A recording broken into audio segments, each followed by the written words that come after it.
ഇന്നത്തെ എഡിറ്റോറിയൽ നോക്കാം. A brief respite, Russia's temporary truce should be the basis for lasting solution. അപ്പോൾ ഇത് എന്തുമായി ബന്ധപ്പെട്ടാണ്?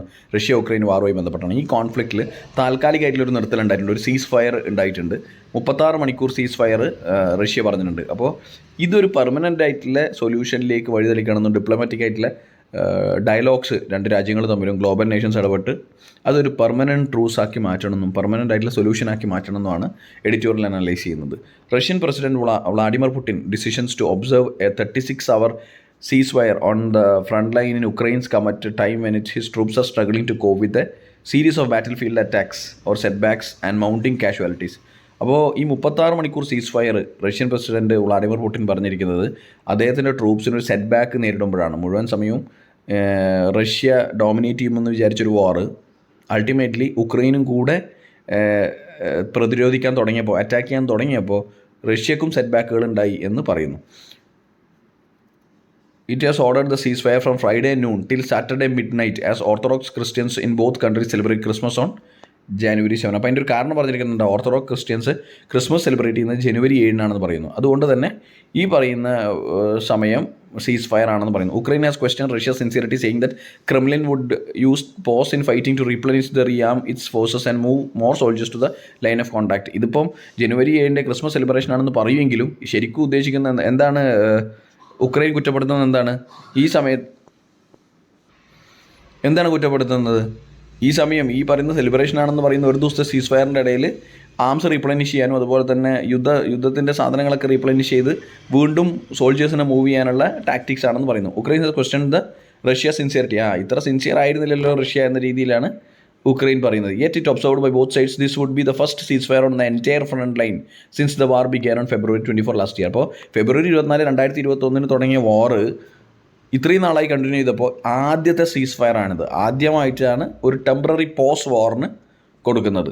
Mister Putin's move appears more likely a sign of weakness than any serious push for peace. അപ്പോൾ പുടിൻ റഷ്യയുടെ ഒരു ഭാഗത്തു നിന്നുള്ളൊരു പീസ് അല്ലെങ്കിൽ സമാധാനത്തിന് വേണ്ടിയുള്ള ഒരു സ്ട്രൈവ് ആണെന്നോ അല്ലെങ്കിൽ ഇനീഷ്യേറ്റീവ് ആണെന്ന് തോന്നുന്നില്ല. പക്ഷേ മറിച്ച് അതൊരു വീക്ക്നെസ് ആയിട്ട് വേണം കൺസിഡർ ചെയ്യാൻ. കാരണം Russia lost at least 89 soldiers when Ukraine's targeted the east city of Makiivka where hundreds of troops were temporary station. അപ്പോൾ 89 സോൾജേഴ്സാണ് ഈ ന്യൂ ഇയേഴ്സ് ഡേന്, അതായത് January 1 റഷ്യക്ക് നഷ്ടപ്പെട്ടു. അതുകൊണ്ട് ഈ ടെമ്പററി ട്രൂസ് പീരീഡ് അല്ലെങ്കിൽ സീസ് ഫയർ ഓർഡർ എന്ന് പറയുന്നത് തന്നെ എന്തായിട്ട് കാണണം? റഷ്യക്ക് കിട്ടിയ സെറ്റ് ബാക്ക് അല്ലെങ്കിൽ റഷ്യേൻ്റെ വീക്ക്നെസ് ആയിട്ട് കാണണം. കാരണം റഷ്യൻ ഫോഴ്സസിന് ഏറ്റ അടിക്കനുസരിച്ചാണ് ഈ പറഞ്ഞ പോലെ റീപ്ലനിഷ് ചെയ്യാനും രണ്ടാമതും തിരിച്ചടിക്കാൻ വേണ്ടിയിട്ടുള്ള സമയം എടുക്കുന്നത് പോലെയാണ് ഈ സീസ് ഫയർ കാണേണ്ടതെന്ന് ഉക്രൈൻ പറയുന്നത്. Russia which made some territorial gains in the early phase of the war has been struggling to build battle field momentum ever since Ukraine armed and bankrolled by the collective west started its counter offensive in late August. അപ്പോൾ ഈ bankrolled by the collective west, ഈ collective west എന്ന് പറഞ്ഞാൽ എന്താണ്? Ukraine actually support എന്ന് പറയുന്നത് western കൺട്രീസാണ്. ഇപ്പോൾ USA, Germany പോലുള്ള വെസ്റ്റേൺ കൺട്രീസ്, അവരൊക്കെ നാറ്റോ അലയൻസിൽപ്പെട്ട രാജ്യങ്ങളാണ്. ഉക്രൈൻ അല്ല, മറിച്ച് നാറ്റോ അലയൻസ് എന്ന് പറയുന്നത് ഈ വലിയ രാജ്യങ്ങളാണ്. USA, ജർമ്മനി പോലെയുള്ള വെസ്റ്റേൺ കൺട്രീസാണ്. അപ്പോൾ അവർക്ക് നല്ല രീതിയിലുള്ള ഫണ്ടിങ് സഹായവും ഉക്രൈന് കിട്ടുന്നുണ്ട്. അതുകൊണ്ട് തന്നെ റഷ്യ ആക്ച്വലി ഒരു സൈഡിലും, മറിച്ച് ഉക്രൈനെ സപ്പോർട്ട് ചെയ്യുന്നത് നാറ്റോ അലീസൊക്കെയാണ്. അപ്പോൾ അതിൻ്റെ വ്യത്യാസം വാറിൽ കാണാനുണ്ട്. കാരണം ആദ്യം കുറച്ച് ടെറിട്ടോറിയൽ ഗെയിൻ ഉണ്ടാക്കി എന്ന് പറയുന്നു റഷ്യ, ചില സ്ഥലങ്ങളൊക്കെ പിടിച്ചെടുത്തിട്ടുണ്ട്. പക്ഷേ രണ്ടാമത്തെ സൈഡിൽ ഓഗസ്റ്റിന് ശേഷം എന്താണ് ഉക്രൈൻ തിരിച്ചടിക്കാൻ തുടങ്ങിയെന്നുള്ളത് നമുക്ക് കാണാൻ പറ്റുന്ന ഒരു കാര്യമാണ്. Ukraine recaptured swaths of territories from Russia including much of ഈ പറഞ്ഞ ഒരുപാട് സിറ്റീസ് തിരിച്ച് ഒരുപാട് സ്ഥലങ്ങൾ ഉക്രൈൻ റീക്യാപ്ചർ ചെയ്തിട്ടുണ്ട്. അപ്പോൾ അത് കാണിക്കുന്നത് ഈ പറയുന്ന റഷ്യ മറ്റേ വെസ്റ്റേൺ കൺട്രീസ് ബാക്ക്ഡപ്പ് ആയിട്ടുള്ള ഉക്രൈനുള്ള സപ്പോർട്ട് തന്നെയാണ്. നമ്മൾ നാറ്റോ അലീസിനെ കുറിച്ച് പറഞ്ഞു, ഇപ്പോൾ വെസ്റ്റേൺ കൺട്രീസിൻ്റെ സപ്പോർട്ടിനെ കുറിച്ച് പറഞ്ഞു. അതിൻ്റെ എക്സാമ്പിളാണ് the US and Germany have already announced that they would send Patriot missile system to Ukraine.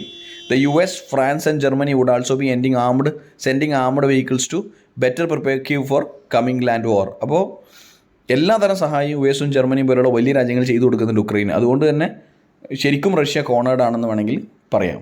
അപ്പോൾ ഇതിൻ്റെ ഉദ്ദേശം ഇപ്പോൾ ഈ പറഞ്ഞ 36 മണിക്കൂർ സീസ് ഫയർ ആണെന്ന് പറഞ്ഞു. അപ്പോൾ ഗ്ലോബൽ കൺട്രീസ് ഉദ്ദേശിക്കുന്നത്, ഇപ്പോൾ വാർ വേണ്ടെന്ന് വിചാരിക്കുന്ന കൺട്രീസ് മുഴുവൻ പീസ് റിസ്റ്റോർ ചെയ്യണമെന്ന് പറയുന്നത് ഏത് രീതിയിലാണ്? ഈ പറയുന്ന ടെമ്പററി ട്രൂസ് ഒരു ലാസ്റ്റിംഗ് പീസാക്കി മാറ്റണം എന്ന് പറയുന്നു, ഒരു ലാസ്റ്റിംഗ് സൊല്യൂഷനാക്കി മാറ്റണം എന്നാണ് പറയുന്നത്. അപ്പോൾ അതിനെന്താണ് വേണ്ടത്? ഡിപ്ലോമാറ്റിക് ആയിട്ടുള്ള ചർച്ചകൾ വേണം, അതുപോലെ തന്നെ മറ്റു രാജ്യങ്ങൾ ഇടപെടണം, അതുപോലെ ഒരു പീസ് മെയിൻറ്റെയിൻ ചെയ്യാനുള്ള എല്ലാവരുടെയും എഫേർട്സും കളക്റ്റീവായിട്ട് ഉണ്ടാവണം. അങ്ങനെയാണെങ്കിൽ മാത്രമേ ഈ പറയുന്ന ഒരു സീസ് ഫയർ ലോങ് ലാസ്റ്റിംഗ് ആയിട്ടുള്ള സൊല്യൂഷനാക്കി മാറ്റാൻ പറ്റുള്ളൂ.